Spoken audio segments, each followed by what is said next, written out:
Hey friends, what is up? Welcome back to another video. If you are a programmer or a coder, you must be aware of GitHub or are using GitHub on a day-to-day basis.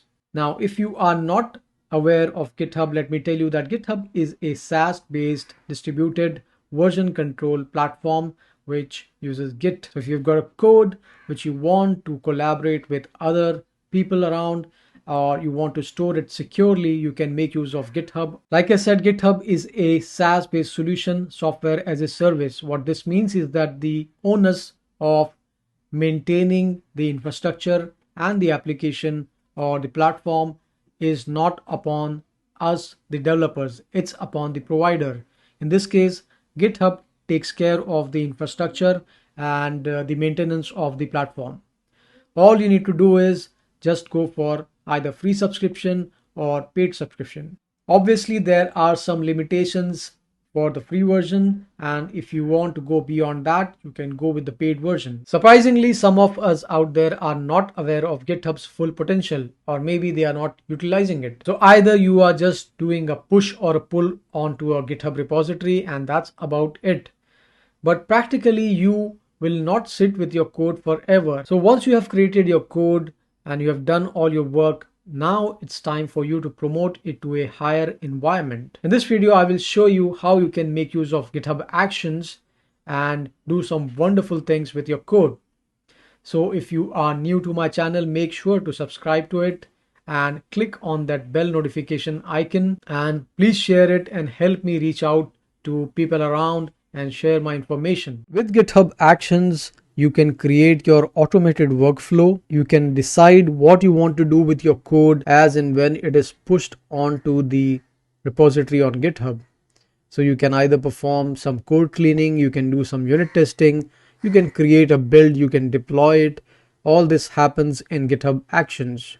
So as you can see, with GitHub Actions, you can create event which would be triggered on various factors.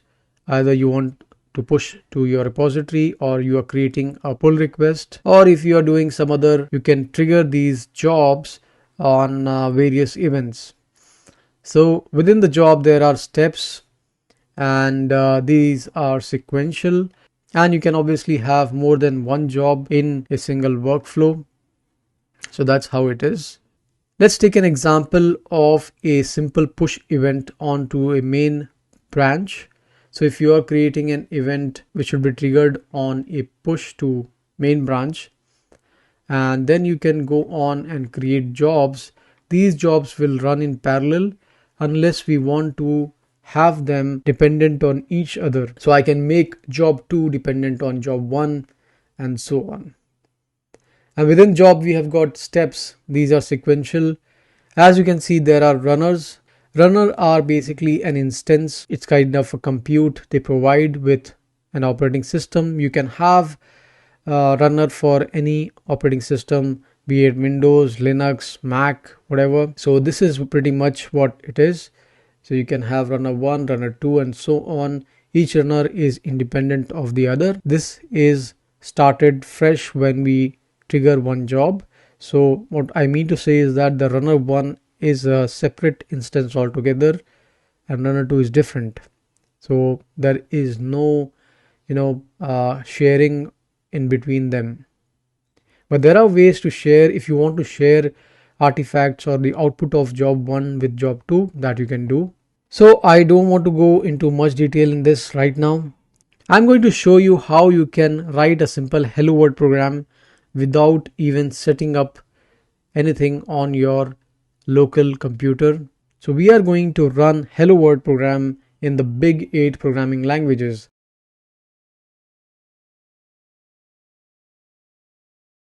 So I have opened up the VS Code editor. Now if you are going to create a workflow, it has to be in this kind of a structure. There has to be a folder .github, and there will be a workflows folder within that. And then you have got these YAML files. If you do not know YAML files, you can probably look it up. So you can give a name to your YAML file. This is the name to the name for the job, name for the workflow. And then you can write when will these actions be triggered or run. So I can do it on push to main branch, or if there is a pull request created for main branch. So if I'm creating a pull request from dev to main, this would be triggered.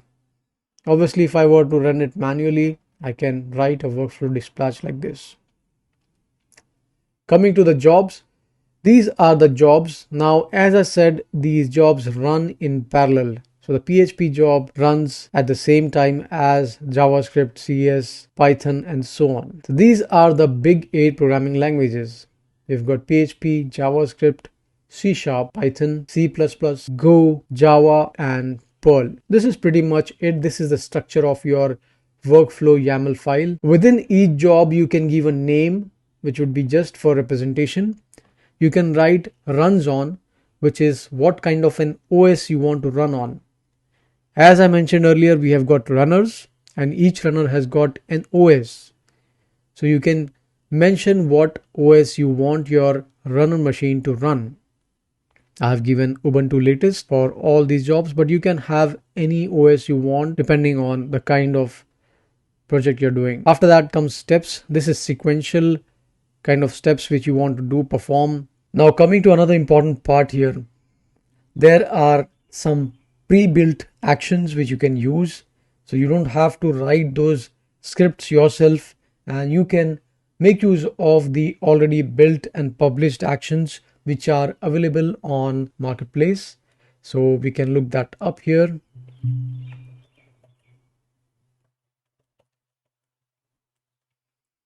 So there's something called as GitHub Marketplace.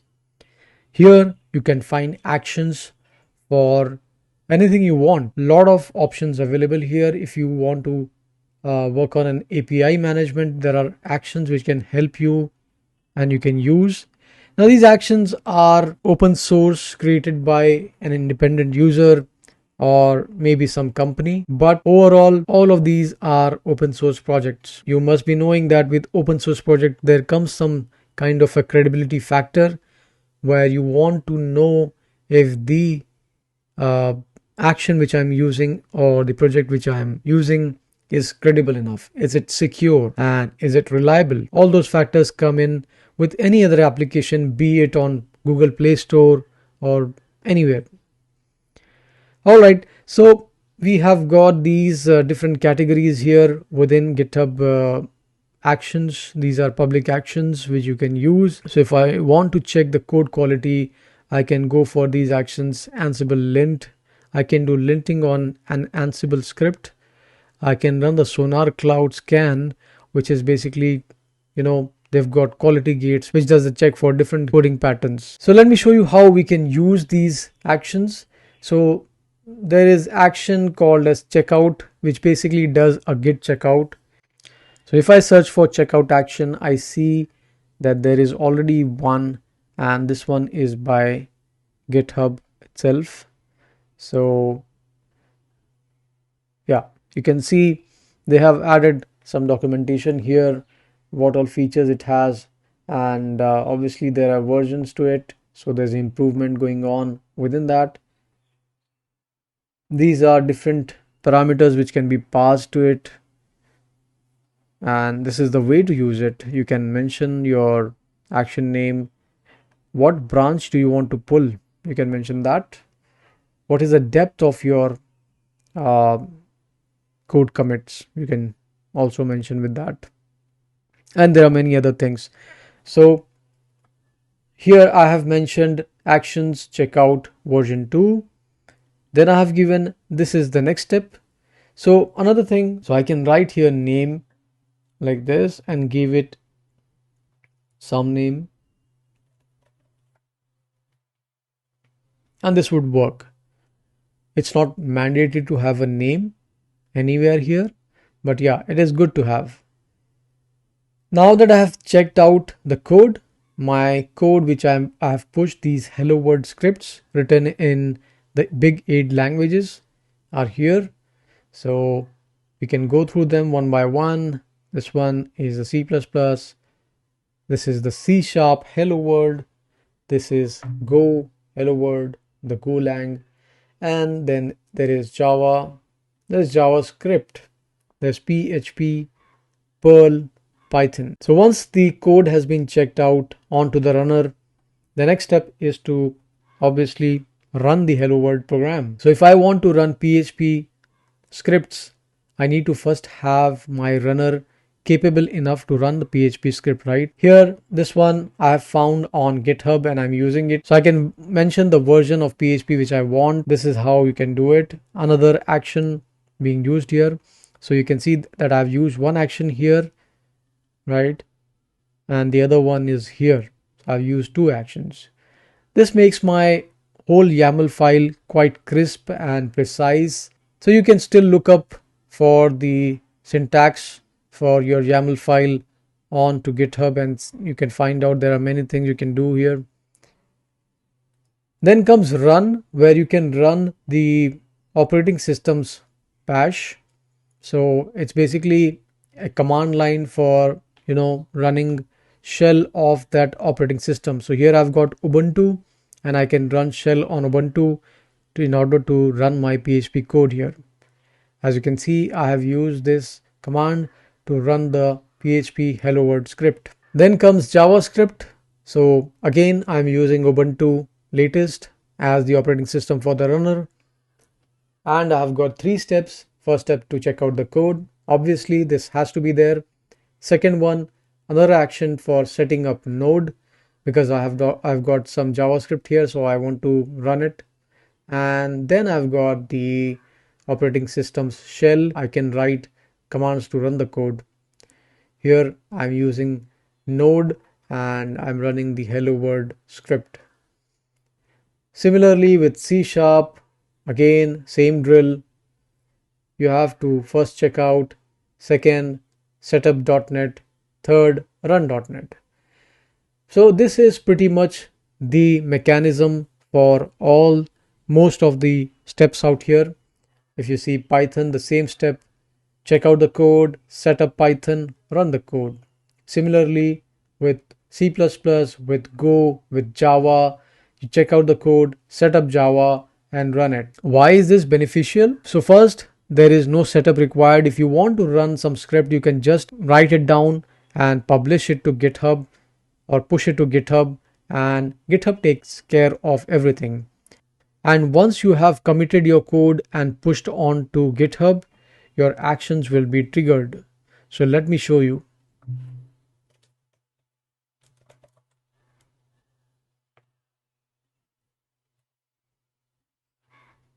So here I am going to commit my code.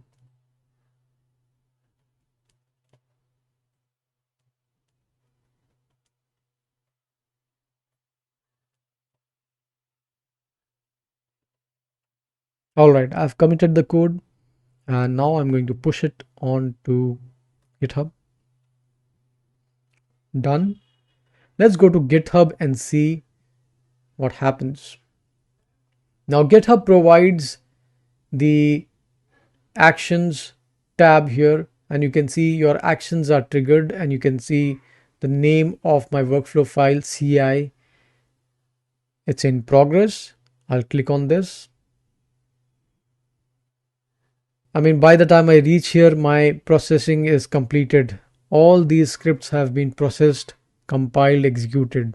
And it's amazing to see the time it took for doing all that. That is checking out the code, setting up and running. If you set these things up on your local machine, it's going to take much more than that, obviously. How wonderful is that? You just need to push the code and your setup and everything is being done by GitHub. 13 seconds to set up Java and then run C#. This is not a performance benchmark per se, but it's just how much time it took, and that's about it. It has nothing to do with performance of any of these scripts. This is not a benchmark. Let us now quickly take a look at what we have got in each of these jobs. What is the output? So just click on the first one, PHP. So we see that the first step in this job is the setup and then the checkout. Secondly, you're setting up the PHP environment.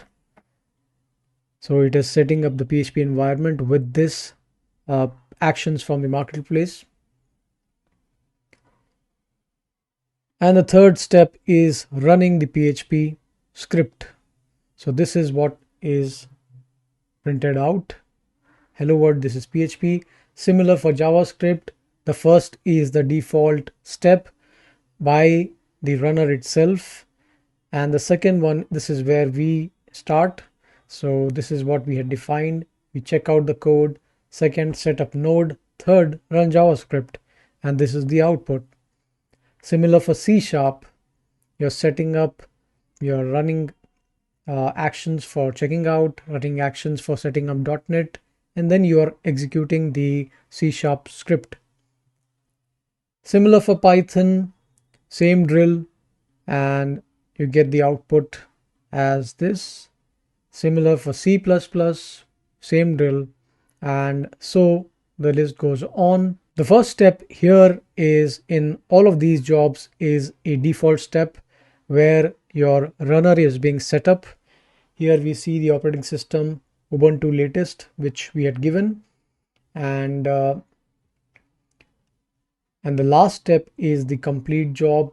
Before that, there is a post run action for checkout with just the cleanup. So this is basically cleaning up the checkout step and then cleaning up the orphan processes. So the first step, which is the setup job, and the last step, which is the complete job, are the steps added by runner itself, and it has been done by default from GitHub. The remaining three in between are what we had mentioned in the YAML file.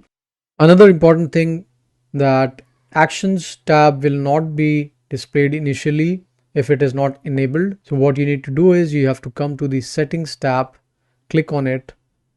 Here you would find there is a actions. So here you can either disable actions, you can enable actions, or you can allow only local actions. And you can see only actions defined in the repository can be used. So if I click on this, I will not be able to use those actions which I have used from the marketplace. Or if I want to choose select actions, I think this is the more secure way of doing it. I can click on this allow actions created by GitHub, or if I want to allow actions created by any verified creators. So if the creator is verified, which means it has got these verification ticks, probably, in that case you can use.